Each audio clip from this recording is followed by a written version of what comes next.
wanna see good news. You don't see on regular TV. From another perspective, something relative to your needs. And we gonna have deep subjects, and we gonna turn the lens. And there's no topic we won't skip. So please don't miss weekly. Tune in to weekly to check in. Weekly check in. Weekly check in. Weekly check in. Tune in to weekly. Tune in. Check in. Weekly check in.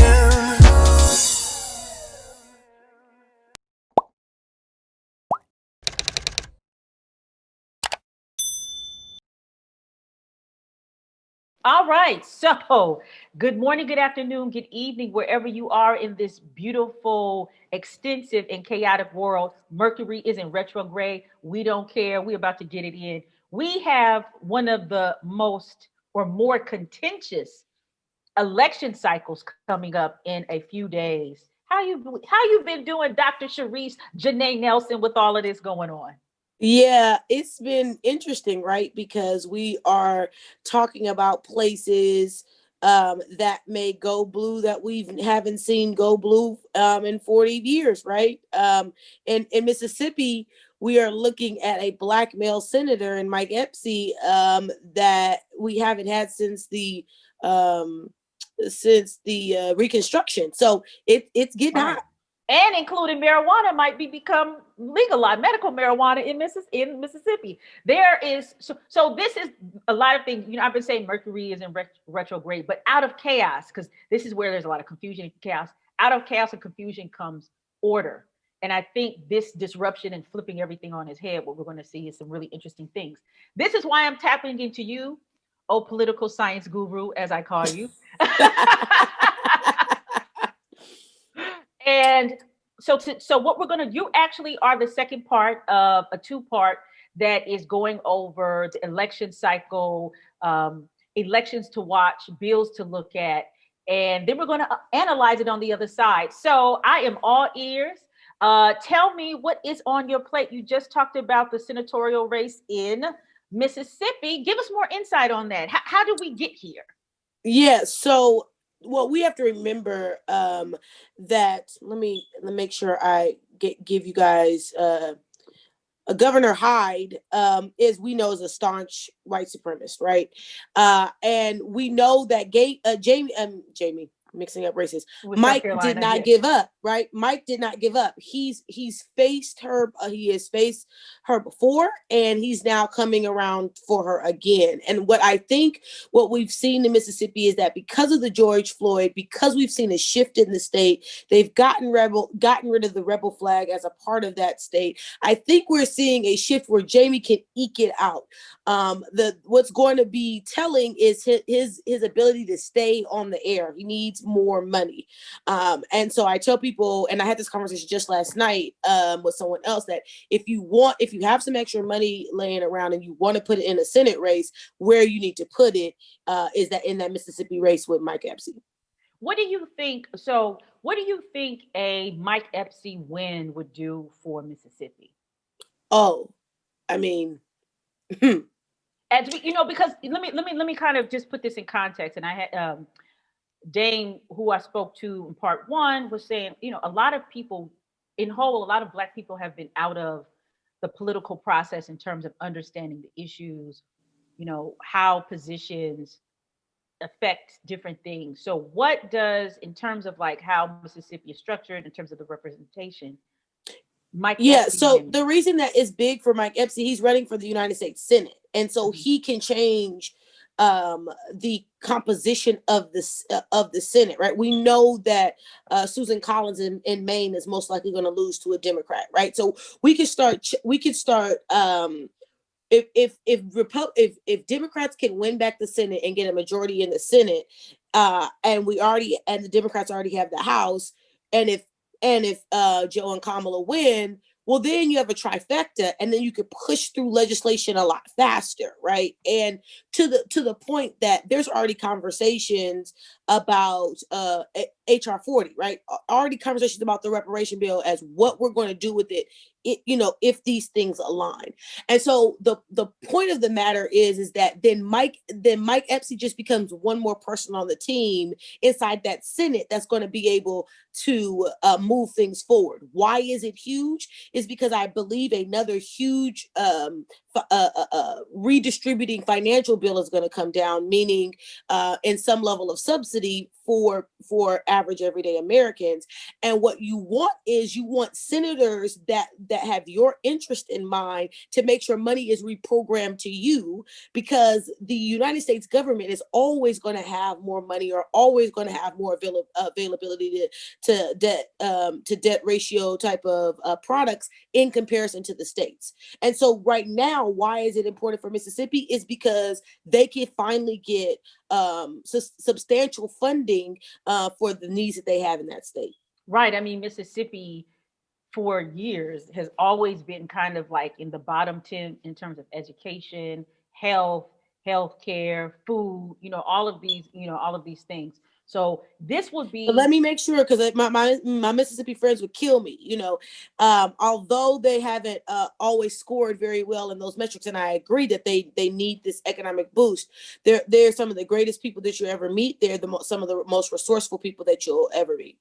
No, my father's from Vicksburg, Mississippi. Let me tell you, I remember I was at a conference and they got on this whole topic about Mississippi, and there was somebody else in the room who was from Mississippi. He was around our age. And he said, he stopped the conference. He said, I am so tired of this. Why is all things that are fucked up, come from Mississippi? We really need to change this narrative. Mississippi has been such a critical part in civil rights. It has produced a lot of great people. And as you said, look, half of me is from the SIP. So let me tell you. So I just want to make sure we put it clear on this show. My thug game comes from the SIP. You know what I'm saying? Hey, my father taught me how to shoot at an early age, and my aim is wicked. And I mean in politics and in that pistola. So So I'm like, so for me, I'm good with Mississippi, and you all right. So shout out to the Mississippians that are moving it. And as a matter of fact, I don't know if you saw that. I just saw it, the HBO Lovecraft Country, and one of the main characters, Anjanou Ellis, is from Mississippi, and she was one of the artist activists who pushed the flag for the removal of the. She's been behind that for many years. Yep. So, all right, let's go. What are some other things that we need to know about? South Carolina. All right, the SC, another one. We need to be paying attention to South Carolina's Senate race. And we need to be paying attention because unseating Lindsey Graham is extremely important, because he is the chair of the Judiciary Committee. So these horrible judges that we've tipped the court with, right? This white supremacist woman who's never tried before the Supreme Court a day in her life is the definition of a mediocre Karen, has now been appointed to the highest court in the land. And so what we know is that the fix is in, right? That they wanted the court to go back to the conservative nature that they felt the court was intended to be in, and that it's become too radical. And so why do we need to pay attention to the Senate race? Because getting Lindsey Graham out of the Senate would be, the level of exuberance I think that I will feel, it's just undescribable. And I know a lot of what he does is not apparent to the naked eye. Like, a lot of people are not, I'm a C-SPAN junkie, right? I'm watching the moves. I'm paying attention, especially when it comes to legislation for Black folks, right? Because I'm a specialist and because I work on the Congressional Black Caucus, I'm always paying attention to the little underhanded moves. And so Lindsey Graham has to go, and Jamie is tightening in that race. He performed extremely well last night in the debate.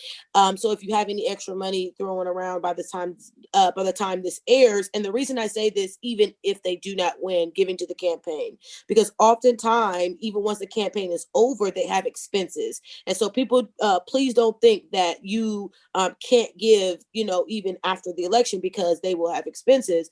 But if we keep our eye in South Carolina, Jamie is just, He's kicking ass and taking names. Right. And according to the 538 poll, there's a not the Pew. I really like 538. Uh, it Graham, Jamie Graham is polling. Did I say his name right? Excuse me. I'm so Yeah, sorry. Jamie Grant. Is polling 2% higher than sorry, no. Lindsey Graham. Jamie Harrison is polling. Mm-hmm. Graham is polling 2% higher than Harrison. So there's a little bit more work to do with that. It's a little more work, but we have to remember there's also, I think, a 1.4 margin of error. So Oh we're still yes. we're Oh, I'm still in the sorry. margin of error. Right. And polls, it really depends on who the pollsters can access. That's Right, also another exactly. thing. So with that being said, though, I think the next thing that we have to remember when we're talking about this voting thing is that most people have already voted. Most Americans have already voted, and they've already voted because I feel like we've done a great job. The Democratic Party has gotten a lot of hits, but one and rightfully so, right? Because they're trying to draw this big tent, and they're not, they don't always hit the nail on the head, right? They're trying to draw this big tent, and it causes people to scuffle and buffle and have to check their own privilege and a lot of stuff that has to happen. But one thing that they have done well is this: get out early, right? They've done well about getting people out early. My sister's here in Clayton County, and she said that when she went to vote, it was in early voting. She said it was fairly quick because the lady told her that they only had 8,000 more people who were registered in the county to vote. Only 8,000 more. And that was last Wednesday. Or no, that was this Wednesday. So people are getting out to vote. I mean, it is the level of by November 3rd, we may have maybe 2 or 3 people in lines in particular places, right? And I was on a call last night, and they said, they're on the ground driving around in buses and trying to keep people's morals and spirits up.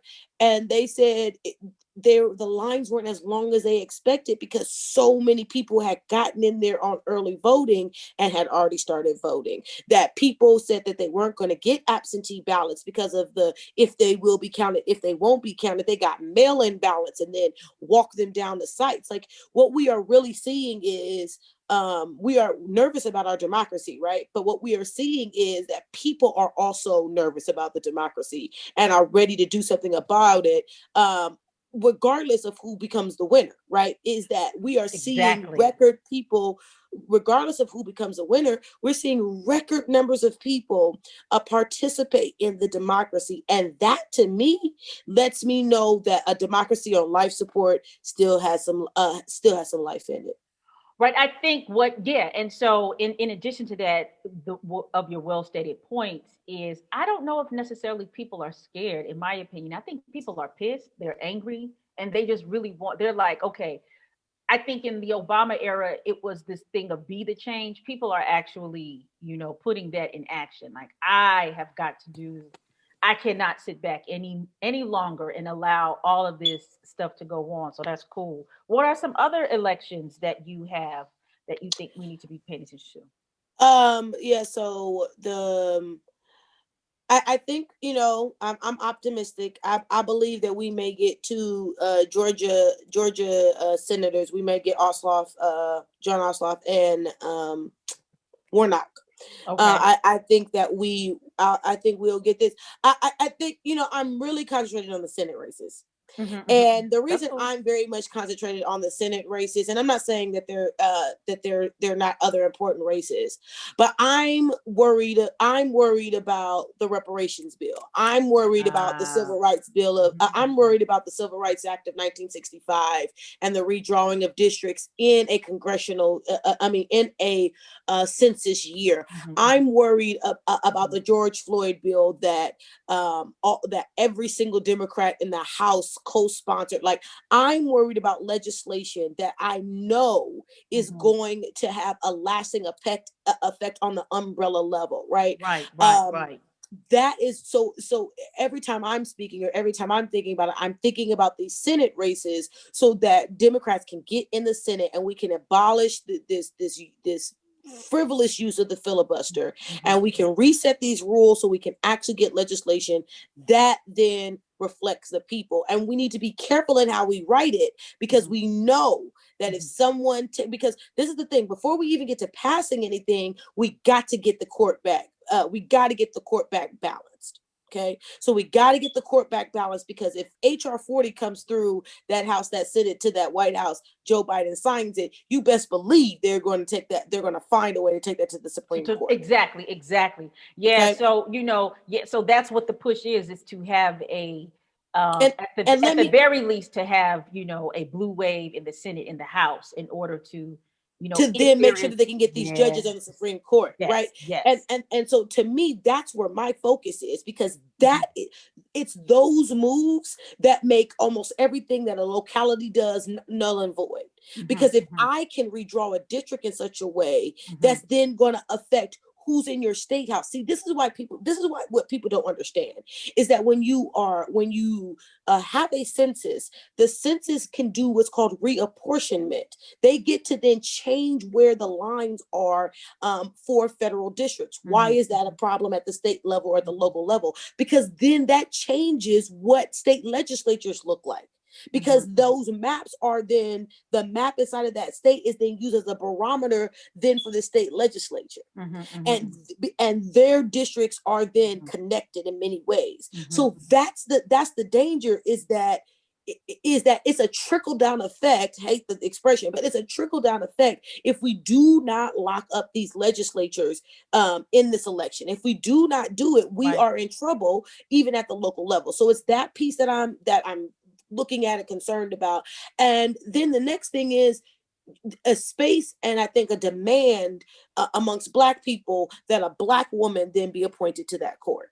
So it's Mhm. not just the expansion of it, right? It's also this idea that we need a Black woman on that court. And I Mhm. think that's a lot to try to um articulate in the first 100 days, in Yeah, the I was first about to. wave. That's so funny. You're reading my mind. So I was going to ask, should that be implemented within the first 100 days? So if that is one of the implementations of the first 100 days, if there is a total blue wave, right? In a Hmm. perfect world, we have a Hmm. dim press, Senate, and House. What should be pushed those first 100 days?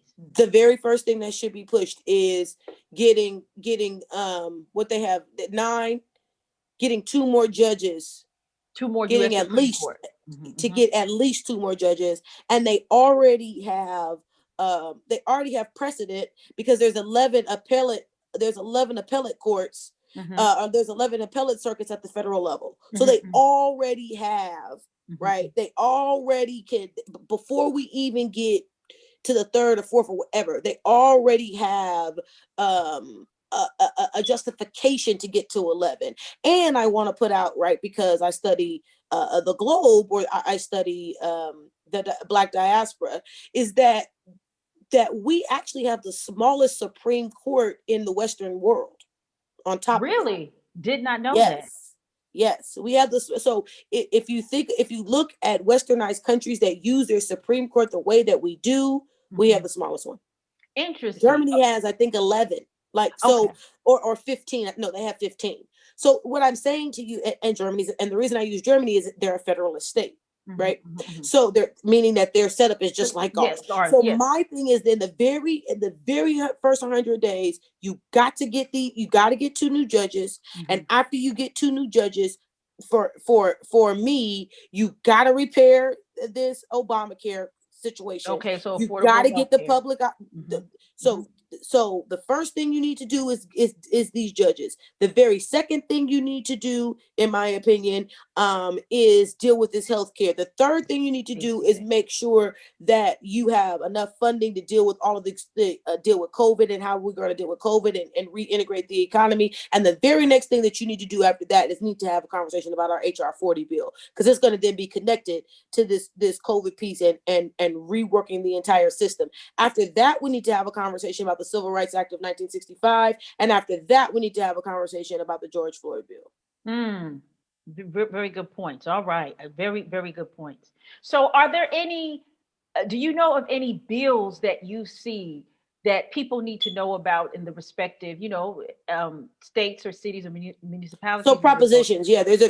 there's a few propositions that I think people should keep their eyes on. Okay. Proposition 16 in California, Yeah. and Proposition 16 in California is going to bring us back to the use of affirmative action in the state of California. So Proposition 16 is something important to look at, and I think the reason that it's going to be important to look at is I think that it is going to broaden, and this is where people are a little irritated with me, but it's going to broaden the use of sexual orientation as a diverse as a diversity marker. And if we are not careful, a ethnic diversity marker that it was first intended to be can be co-opted. So we need to make sure, like we saw with affirmative action the first time with explain that. with What is women. that? What Explain that? Could you Co-op, yeah. So right. when we got affirmative action the first time, who got most of the advances were white women. Right. And rightfully so, because of the coalition that we built. Here in Proposition 16, where we are resurrecting affirmative action, what I become concerned about is that California is, the most liberal state in the union, and they have a large group of people who identify as LGBTQ plus, right? And so when we get to a conversation then about affirmative action, how much of that designation is going to be used inside of these programs, and what are we going to do to make sure that we stay in partnership this time around as ethnic minorities? How do we make sure that we stay in partnership this time versus being overran again by another subset inside of the collective group? Okay. I would like Does that to make see sense how what that I'm is. saying? Well, it does make sense, but I'm trying to figure out exactly how do you expand the definition of sexual orientation, but still be a protected, grouping and the resources. Because if it's anything like what happened, I would say in the BLM movement, it was a total, you know what I'm saying, clash in how things shifted. It started off as Black Lives Matter, and then today we have blame black men, hashtag blame black men. So that's always a conversation, in my opinion, to have. And yeah, so this being And I really think I just think that's something that we have to keep our eye on when we talk about Proposition 16. Is it going to pass? And then once it does pass, what are these coalitions looking like? And exactly. And I'm not in any way saying that the LGBTQ plus community is not supposed to be inside of that umbrella. That's not what I'm saying. What I'm saying is that we want to make sure that we, especially as Black people, do not get co-opted again, which is what often happens, right? Is that they establish a program, it has a design that is going to then benefit us, but every time we find a way to get the short end of the stick. Right. I mean, and that is, I would say that is part and parcel of an issue in terms of Black leadership, Black power blocks is that I would say historically we have been the group that has been, in my opinion, in terms of ethnic identities, has been the most kind of inclusive. But it has often come to our detriment in terms of resources, long-term resources, and everything, what it looks like. But I think you said a key word is that if and when the bill is passed, it's about what it looks like and how we activate it on the other side. You just don't pass the bill and be like, it's done, we're good. No, it don't work. It don't work like that. Yeah, and so some other issues that I think that we need to be paying attention to as we come into these elections. We know that we're going to see a ruling on Obamacare. We know that that the court is having conversations about revisiting Roe v. Wade. Right. We know that that there was a win in some ways for the state, I believe, of Illinois, or no, it was Indiana, where they are going to allow them to collect and count ballots that come by mail up to midnight on election night, right? So what I don't want us to get so caught up in the races that we're not seeing the shifts that are happening, that the court is pushing, right, in right before our eyes with this court. And so I want right, exactly, that they're trying to push before the end of the year, right? Yes, good right. point. We don't want to get our eye off of that, right? Because Right. what did Mitch McConnell do? He pushed his judge, he pushed his judge in and then went on vacation. Yeah. Right. Until what is it, until November 9th or something like that? Yeah, and it's not really, and he cited Corona, Corona. I mean, he cited that as his reason. It's just, it's just unbelievable. Like, how could you be nervous about the thing that you had no problem pushing people inside the Senate to then push through in this fake judge? So it's just, the whole thing with them is very interesting. The rife hypocrisy, right? I think right. for me about the Republicans is, yes, you're winning. You're winning. Yes, you're killing it. Yes, you're devious as hell. Yes, you have mastered what it means to use power. Great, all of those things. But you have you don't have a level of morality in your pinky toe. Like, you don't have any morality left over, right? And I think that's the biggest problem for me is how do we get our children to not necessarily look up to politicians, but want to be them if we tell them that inside of your world that you draw or attract people because they trust you, right? If we teach good morals to our kids, right, at whatever level, if you have biological children or not, if we're teaching the next generation that we want them to be more virtuous, yet we have an entire party who feasts on the carcasses of the ones that they've killed, how does that balance out? Right. But you know what? That's an excellent question. I also have to say, but we cannot exempt the Democratic Party in this at all. No. So, I mean, that's the thing. I think our days of binary thinking are done, right? You know what I mean? But the question is that was there necessarily morality in U.S. politics anyway, when it's coming out of a slave state? And you know what I mean? So I don't think morality, but I think civility. Morality, no. Okay. But civility, I got you. Yeah. I got you. And all civility is gone. Right. It's not that it's not even just the moral. All civility is gone. You have a president who can holler out about journalists who can, I mean, not in his previous life. I'm not talking about the comment about grabbing a woman by their genitals. I'm talking about things that you've said and done in the post of president. How you've talked to people, what you've done, that has become normalized because we see it in the behavior of senators that are Republican. We see it in regardless of their color and regardless of their sex, right? It's the lack of civility, because how do you get back to the idea of morality, or how do you push morality if you don't even have civility? Right. I would say this. So politics became such a blood sport at one point in the United States, as it is in its early part of being the Union, that newspapers stepped in and kind of mitigated. But it was very common. And we're talking about white men who were, slave owners, or former slave owners, who were literally thugging it out, fighting, shooting, fighting each other in the street. So I would say it's historically embedded, but I think as more of us who didn't look like the original people who voted enter into this process, we totally can be the civil authority, and even the moral authority, we have to play both roles. Yeah, and right. I was about to say, so it's funny. It's so funny that you mentioned that. You are literally in my head because I argue in the book, and in my book that's coming out next year, fall of next year. Congratulations. Thank you.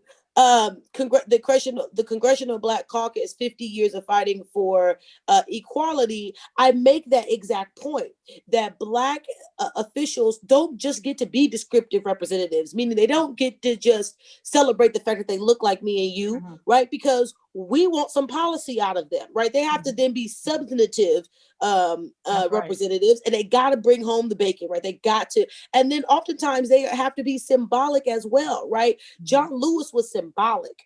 Elijah Cummings was symbolic, right? If we think about why is his name escaping me up in New York. I can see his name, and that is Charlie Rangel. Is symbolic, right? They represent something, right? And so that's the thing, is that we are asking Black legislators to be the three things at the same time. And they don't always juggle those balls well. And something usually drops. And something usually drops because of the pressure that's on them, right? Like you said, they're not white men. They can't get inside of the chamber and duke it out and pick up a gun. Whether and then have a job the next day and not be in jail, right? You know what I'm saying? Right. To your point. So I think those are all important things. The other thing that I want people to kind of keep their eye on, or focus on when we're looking at this election, is I want people to notice how the election is reported. And the reason that I say that is because how we start reporting elections, or the breakdown that we start doing by counties and all that kind of stuff, if we get to those types of exercises, is going to let you know how engaged I think the mainstream media is. That if we're not seeing that, I think that is a sign, and a cause for concern, right? Because I think that we should be seeing the same level of micro level analysis state by state. And if we're not seeing that level of micro analysis, I think something funky. Yes. Something is funky. And I think we need to be paying attention to that. Well, hopefully I'll be able to get your participation on election day and the day after, to kind of begin to, talk about what you hear in the locality that you're in, because I know you go between 2 or 3 states. And that's something that, we're committing to, for ARC Republic, is to get as much as on the ground and what the mainstream is not going to report. So I have this is the last question for talking about the weekly check-in. Right. U.S. intelligence agencies have all reported that there is a heightened concern of threats by right-wing extremists. That's what they're calling them. We call them white racist domestic terrorists. But there is concern that they will bring a lot of disruption and chaos violently on the days of the elections. For those who are participating or who are working or will be out and about on those days, what are some kind of, advice or suggestions on how to move in these days leading up to and right after? Yeah, go in groups. And if you're going to go in a group, don't go in too large of a group because of Corona. Try to keep the group to 4. All take your temperature so that you guys are feeling comfortable with each other, and mask up when you go. But try to not vote alone. Because what we know about cowards is they wait until opportune times. Everyone knows that the way the Klan used to move was only once they had enough to intimidate. They were very rarely, if they had a scuffle with you, they would then wait and ride on you at night. That's what cowards do. And so when you're facing a coward, right, you take some of the ammunition away, and it's not what's in that gun, it's the ability to terrorize you. And it's harder to terrorize you when you go in groups. And also, I've been hearing from people have been stocking up with food, with waters, with supplies. Oh, yes. People have been scheduling their own kind of family or close friend watch parties, at their homes, being prepared to stay in a very, very limited movement for like 3 days. People have phone banks. People have set up systems where they're calling folk to make sure everybody is okay. For those who are working, they have check-in. So these are all of these different things that, that I'm hearing, as well as there are quite a few people who are totally invested in the Second Amendment right and are like, I will. Correct. No. I was just getting ready to bring that up to you, is that gun sales and ammunition sales have risen. And what we have found is that it's risen when it comes to Black families, especially in the South. And so I remember having a conversation. I'm in Atlanta right now. Actually, later on today, I'll be flying home to California to physically vote because they had too many shenanigans and I wasn't comfortable. Mm-hmm. And I said, I can't play because this is something I'm serious about. And so I needed to fly home. I need to see my parents anyway, but I needed to fly home to make sure this was done. And so what was my point about that? Oh, about them guns. About the gun. So when I was in Louisiana, my one of my colleagues said, "Oh yeah, we already coming up there strapped. We come into the line strapped when it's time to vote." I said, "Well, you can't once you right. once you get into the polling site, you can no longer have it as intimidation." She said, "Oh no, we already have a schedule on who's going to rotate, on who's going to stay outside with the guns." And I said, "Girl, are you serious?" She said, "Oh no, we're not playing down here." And she was dead serious. So what you're hearing is absolutely right. I heard it from my own ears from someone who lives in Louisiana, right? I mean, one of my colleagues in Louisiana was like, "Oh no, we don't play that." And my entire family, we have a schedule on what days we going, whose parish that we're going to be voting in, like the whole thing. They have it down. They've created these systems. And so I will be in California on election night. So things will be popping off for me about 6 p.m. So I'm excited because the polls will be more than closed by 6 p.m. because of most polling places are closing at 8 this year, not 9. So by 6 p.m. on Tuesday, I will be ecstatic, so I can see what things are looking like. Yes. So, and in the words, I know this is paraphrasing, but Ida B. Wells Barnett said, "If white America knew that in every black household a Winchester rifle sat at the entry, they would rethink the way in which they could run up into people's houses." But also in my favorite Boardwalk Empire, he got a gun, she got a gun, I got a gun, we all got a gun. Right. We all got a gun. Okay. So but we're laughing, but the ultimate thing is to stay calm, to stay focused, to stay in good energy, stay safe. Please stay safe. Yeah. And be filled with positive energy, because out of chaos, as we started, comes order and calm. And we must be that order and calm. Thank you. Thank you, Dr. Sherice Janaye Nelson. All right. So I'll be seeing you next week, talking to you next week. We chop it up. Yes. And please have a safe flight to California, and tell my homies in the Bay Area, I got family Bay Area, what up? I will. I definitely will. See you soon. Okay. See you soon.